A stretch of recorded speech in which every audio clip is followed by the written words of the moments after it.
우리는 보통 뼈가 약해졌다는 사실을 통증으로 느낄 것이라고 생각합니다. 그러나 실제로 뼈는 통증을 거의 보내지 않는 조직입니다.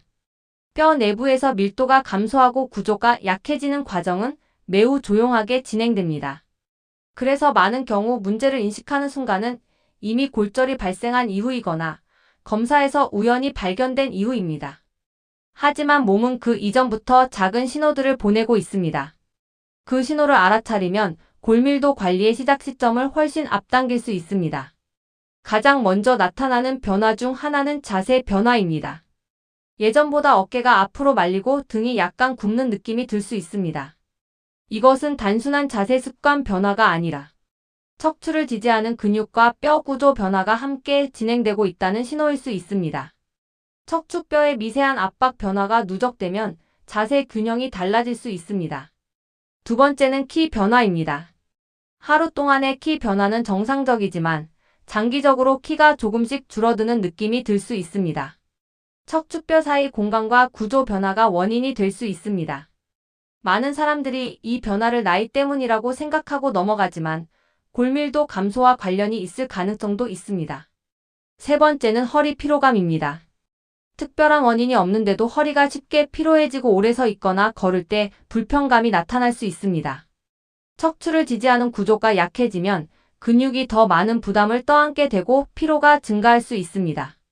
네 번째는 손목과 발목의 미세한 불안정감입니다. 작은 충격에도 불편함이 느껴지거나 힘을 지탱하는 느낌이 약해질 수 있습니다. 뼈와 주변 조직의 변화가 영향을 줄 수 있습니다. 다섯 번째는 활동 후 회복 속도입니다.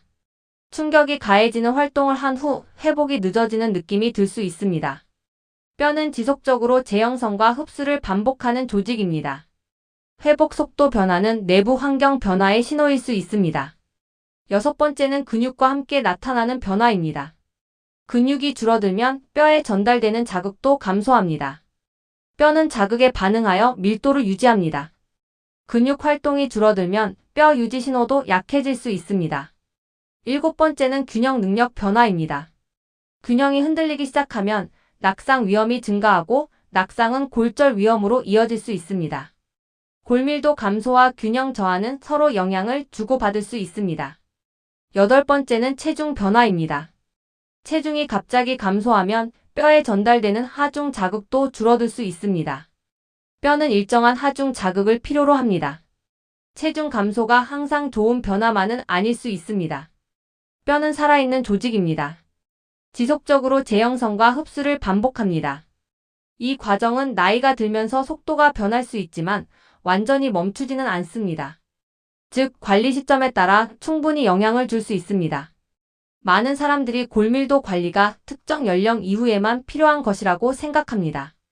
그러나 실제로는 변화가 시작되는 시점이 훨씬 앞일 수 있습니다. 조기에 관리하면 결과도 달라질 수 있습니다. 중요한 사실은 뼈가 약해지는 과정이 느리게 진행된다는 점입니다. 이 말은 반대로 관리도 효과를 낼 시간이 충분하다는 의미이기도 합니다. 적절한 자극과 영양, 생활습관 변화가 누적되면 골밀도 유지에 도움이 될 수 있습니다. 지금 몸에서 작은 변화가 느껴진다면 그것은 자연스러운 노화라기보다 관리 신호일 수 있습니다. 그 신호를 이해하면 선택도 달라질 수 있습니다. 많은 사람들은 뼈를 단단하게 만드는 것은 칼슘이라고 생각합니다. 물론 칼슘은 중요합니다. 그러나 실제로 뼈의 밀도를 결정하는 가장 큰 자극은 따로 있습니다. 바로 근육입니다. 뼈는 단순히 영향을 받아 유지되는 조직이 아닙니다. 뼈는 자극에 반응하는 조직입니다. 우리가 움직이고 체중을 싣고 근육이 수축할 때 그 힘이 뼈에 전달됩니다. 이 기계적 자극이 뼈에게 이 구조를 유지해야 한다는 신호가 됩니다. 근육이 충분히 작동하면 뼈는 밀도를 유지하려는 방향으로 반응합니다. 반대로 근육 자극이 줄어들면 뼈는 유지 필요성이 낮아졌다고 판단할 수 있습니다. 이 과정이 반복되면 골밀도 감소가 진행될 수 있습니다. 특히 중요한 부분은 근육이 뼈에 전달하는 힘의 크기입니다. 걷기, 계단 오르기, 일어나기 같은 일상 움직임에서도 근육은 뼈에 지속적으로 자극을 전달합니다. 그러나 활동량이 줄어들거나 근력이 감소하면 이 자극도 줄어듭니다. 근육 감소와 골밀도 감소는 서로 영향을 주는 관계입니다. 근육이 줄어들면 뼈 자극이 감소하고 뼈가 약해지면 활동이 줄어들 가능성이 높아집니다.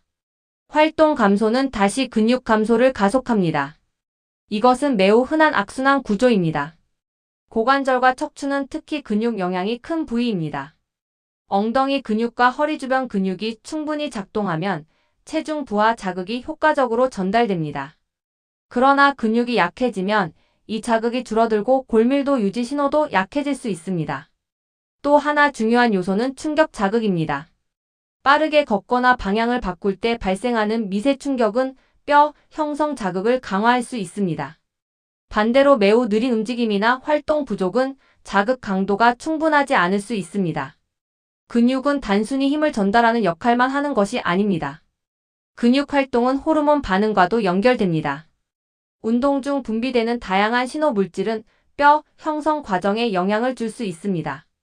따라서 근육 활동은 뼈 건강을 여러 경로로 지원합니다. 많은 사람들이 골밀도 관리라고 하면 영양 보충만을 떠올립니다. 그러나 실제로는 근육 자극이 핵심 요소입니다.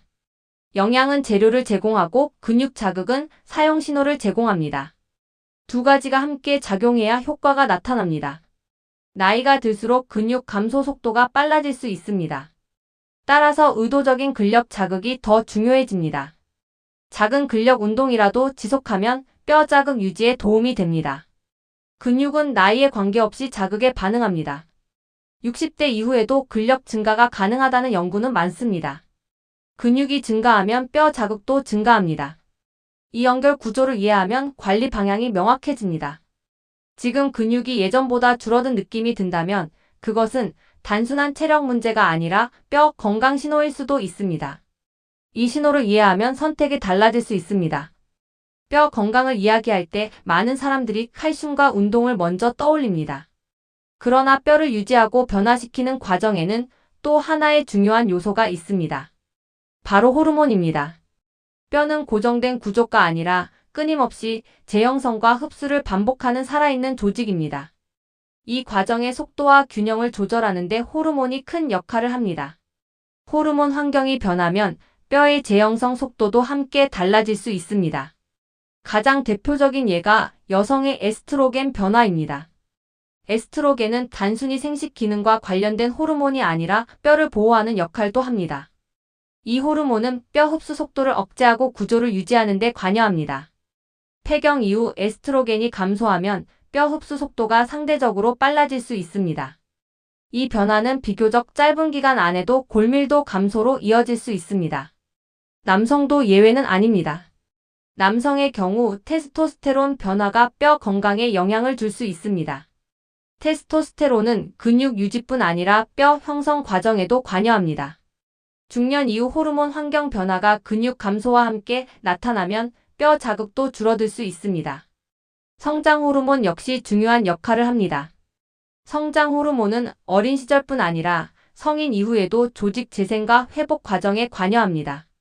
수면 중 분비되는 성장 호르몬은 뼈와 근육 회복에도 영향을 줄 수 있습니다. 수면 질이 나빠지면 이 호르몬 환경도 영향을 받을 수 있습니다. 인슐린과 대사 호르몬도 간접적으로 연결됩니다. 대사 상태가 나빠지면 염증 환경이 증가하고 이 환경은 뼈 재형성 과정에 영향을 줄 수 있습니다. 즉, 뼈 건강은 단순히 뼈 자체의 문제가 아니라 전신 대사 상태와도 연결됩니다. 호르몬 변화는 피할 수 없는 부분도 있지만 관리할 수 있는 부분도 있습니다. 근육 자극은 호르몬 반응을 활성화하는 중요한 요인입니다. 저항 운동이나 체중 부하 운동은 성장 호르몬과 테스토스테론 반응을 자극할 수 있습니다. 수면의 질도 호르몬 환경 유지에 중요합니다. 또 하나 중요한 부분은 영양 상태입니다. 단백질, 비타민 D, 미네랄 균형은 호르몬 작용과 뼈 대사에 영향을 줄 수 있습니다. 햇빛 노출을 통한 비타민 D 합성도 중요한 요소입니다. 많은 사람들이 호르몬 변화는 어쩔 수 없다고 생각합니다. 그러나 생활 습관과 활동 수준에 따라 영향의 크기는 달라질 수 있습니다. 근육을 유지하고 활동을 지속하면 호르몬 환경도 더 긍정적으로 유지될 가능성이 높습니다. 뼈 건강은 단순히 나이 문제로 결정되지 않습니다. 근육, 호르몬 활동, 영양, 수면이 모두 연결된 결과입니다. 이 연결 구조를 이해하면 관리 방향도 더 명확해집니다. 지금 몸이 예전보다 쉽게 피로하고 회복이 느리다면 그것은 호르몬 환경 변화 신호일 수 있습니다. 그 변화는 뼈 건강과도 연결될 수 있습니다. 많은 사람들은 골절이 큰 사고나 강한 충격 때문에 발생한다고 생각합니다. 물론 강한 외상이 원인이 되는 경우도 있습니다. 그러나 실제로 중년 이후 발생하는 많은 골절은 일상적인 상황에서 발생합니다. 가볍게 넘어지거나 미끄러지거나 심지어 특별한 외상 없이도 뼈가 손상되는 경우가 있습니다. 이런 상황은 뼈의 강도와 생활 패턴이 함께 영향을 주는 결과일 수 있습니다. 골밀도 감소를 가속할 수 있는 생활 패턴은 생각보다 흔합니다. 가장 대표적인 것이 활동 부족입니다. 뼈는 체중 부하와 충격 자극에 반응하여 밀도를 유지합니다. 오래 앉아있는 시간이 많고 걷거나 움직이는 시간이 줄어들면 뼈 자극도 함께 감소합니다. 자극이 줄어들면 뼈는 유지 필요성이 낮아졌다고 판단할 수 있습니다. 두 번째는 근력 사용 감소입니다. 단순히 걷는 것만으로는 충분한 자극이 부족할 수 있습니다. 계단을 피하고 무거운 물건을 들지 않고 근육을 사용하는 활동이 줄어들면 뼈에 전달되는 힘도 줄어듭니다. 근육 자극이 줄어들면 골밀도 유지 신호도 약해질 수 있습니다. 세 번째는 수면 부족입니다. 수면 중에는 조직 회복과 호르몬 분비가 이루어집니다. 성장 호르몬 분비는 뼈와 근육 회복에도 영향을 줍니다. 수면질이 낮아지면 회복 환경이 약해질 수 있습니다.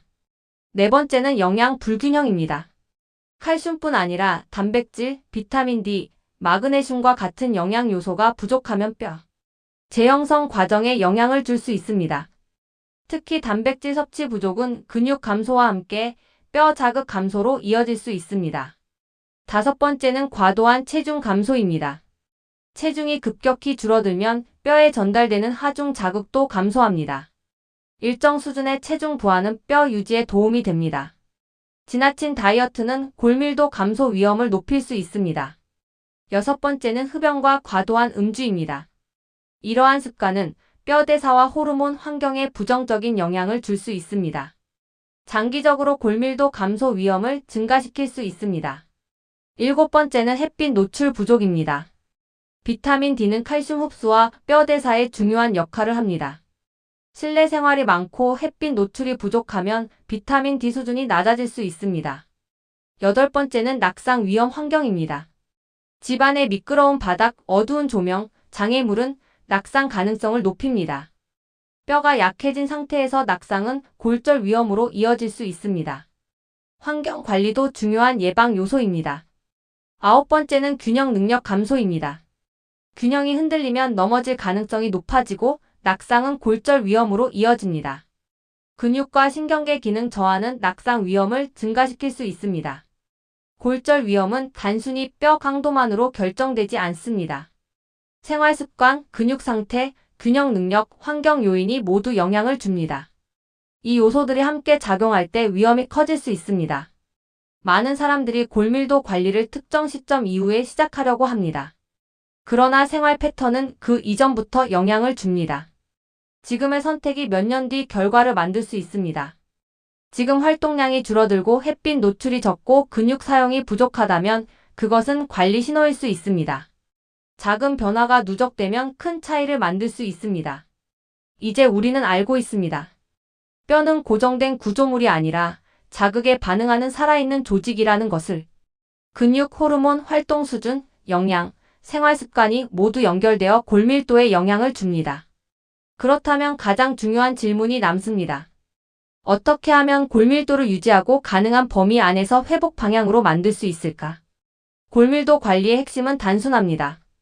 뼈가 필요하다고 느끼도록 만드는 것입니다. 뼈는 반복되는 하중 자극과 충격 자극을 통해 유지 신호를 받습니다. 따라서 가장 중요한 요소는 체중 부하 활동입니다. 걷기, 계단 오르기, 일어서기 같은 기본 움직임이 모두 뼈 자극이 됩니다. 중요한 것은 강도가 아니라 반복입니다. 매일 지속되는 자극이 가장 큰 영향을 만듭니다. 두 번째 핵심은 근력 자극입니다. 근육이 수축할 때 발생하는 힘이 뼈에 전달됩니다. 특히 엉덩이 근육과 허벅지 근육은 골반과 대퇴골 자극에 중요한 역할을 합니다. 스쿼트, 런지, 계단 오르기 같은 동작은 효과적인 자극이 될 수 있습니다. 처음에는 깊이를 줄이고 횟수를 적게 시작해도 충분합니다. 점진적으로 자극을 늘리면 뼈와 근육이 함께 적응합니다. 세 번째는 충격 자극입니다. 빠르게 걷기나 방향 전환 같은 활동에서 발생하는 미세 충격은 골 형성 신호를 강화할 수 있습니다. 물론 안전 범위 안에서 진행해야 합니다. 균형이 불안정한 경우에는 준비 단계가 선행되어야 합니다. 네 번째는 영양입니다. 칼슘은 뼈 구조 재료 역할을 합니다. 그러나 단백질도 매우 중요합니다. 단백질은 뼈 기질 형성과 근육 유지에 필요합니다. 비타민 D는 칼슘 흡수를 돕고 뼈 대사에 영향을 줍니다. 마그네슘과 비타민 K 같은 요소도 뼈 건강에 관여합니다. 균형 잡힌 영양 섭취가 필요합니다. 다섯 번째는 햇빛 노출입니다. 피부에서 생성되는 비타민 D는 뼈 건강에 중요한 요소입니다. 짧은 시간이라도 규칙적으로 햇빛을 받는 습관이 도움이 됩니다. 여섯 번째는 수면과 회복입니다. 수면 중에는 성장 호르몬 분비와 조직 회복이 이루어집니다. 수면 질이 좋으면 뼈와 근육 회복 환경도 좋아질 수 있습니다. 일곱 번째는 균형 능력 유지입니다. 낙상 예방은 골절 예방과 직결됩니다. 한발석이나 방향 전환 훈련 같은 간단한 균형 운동이 도움이 됩니다. 균형이 좋아지면 낙상 위험이 줄어듭니다. 여덟 번째는 생활 습관 조정입니다. 흡연과 과도한 음주는 뼈 대사에 부정적인 영향을 줄 수 있습니다. 이런 요소를 줄이는 것도 관리의 일부입니다. 아홉 번째는 지속성입니다. 골밀도 변화는 빠르게 나타나지 않습니다. 그러나 꾸준한 자극이 누적되면 결과가 달라질 수 있습니다. 몇 달, 몇 년 단위로 차이가 나타날 수 있습니다. 중요한 것은 포기하지 않는 것입니다. 뼈는 나이에 관계없이 반응합니다. 변화 속도는 느릴 수 있지만 완전히 멈추지는 않습니다. 관리 시점에 따라 결과도 달라질 수 있습니다. 지금 몸이 예전보다 약해졌다고 느껴진다면 그것은 끝이 아니라 관리 신호입니다. 뼈는 여전히 자극을 받아들이고 적응할 수 있습니다.